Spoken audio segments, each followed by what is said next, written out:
बिस्मिल्लाहिर्रहमानिर्रहीम। अस्सलामुअलैकुम। मैं हूँ खानम अंसार शहजादी। सेंचुरी प्रेस एंड पब्लिशर्स में खुशामदी। प्यारे बच्चों, हम पढ़े हैं हरूफ तहज्जी और इन हरूफ तहज्जी में आज हम लाम की आवाज़ भी पहले सीखेंगे, फिर इसके नाम की पहचान करेंगे, इसकी शक्ल की पहचान करेंगे और साथ ही हम लाम लिखना भी सीखेंगे।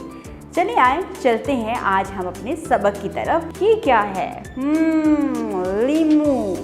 लीमू तो आप लोगों ने बहुत शौक़ से देखा होगा। हम इसको पानी में मिलाकर लीमू पानी बना के भी पीते हैं। और मुझे बताओ, आप और कहाँ कहाँ लीमू इस्तेमाल करते हैं? खाने में भी इस्तेमाल करते हैं। हाँ, आप सलाद के ऊपर भी इसको डाल के खाते होंगे। मज़े का होता है ना, खट्टा मीठा सा। अच्छा, मेरे मुंह में पानी आ रहा है लीमू का नाम सुनते ही। अच्छा, मुझे ये बताओ, आपको इन दो तस्वीरों के बारे में नहीं पता? मैं आपको बताती हूँ। ये है लट्टू। लट्टू एक गेम होती है।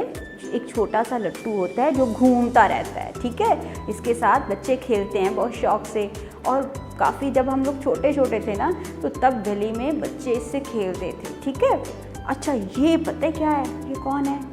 ये लोमड़ी है। और कहा जाता है लोमड़ी बहुत चालाक होती है। तो आप में से कौन कौन चालाक है? नहीं, मैं आपको लोमड़ी नहीं कह रही, आप तो बहुत अच्छे बच्चे हो। ये है लोमड़ी, ठीक है। ज़रा रिपीट करो, बोलो। लीमू, लीमू, लोमड़ी, लट्टू। Very good. तो आज हम लाम, हाँ जी, इसका नाम लाम है और इसकी आवाज़ है ठीक है।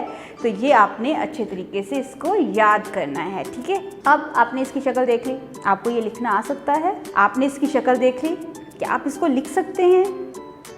नहीं ना, मैं आपको सिखाती हूँ, बहुत आसान तरीका है। ऊपर से नीचे सीधी लाइन और एक छोटा सा पेट।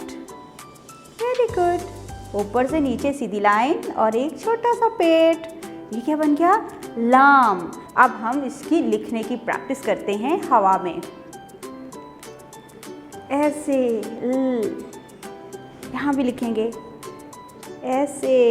Very good. थोड़ा सा काम हम क्लास में करेंगे, थोड़ा सा हम होमवर्क के लिए आपको देंगे। आपने उसको नीट एंड क्लीन करके लेके आना है, ठीक है। उम्मीद करती हूँ आपने इस वीडियो से बहुत कुछ सीखा होगा और मज़ीद सीखने के लिए, मज़ीद जानने के लिए हमारे साथ रहिएगा। चलते हैं अगली वीडियो की तरफ।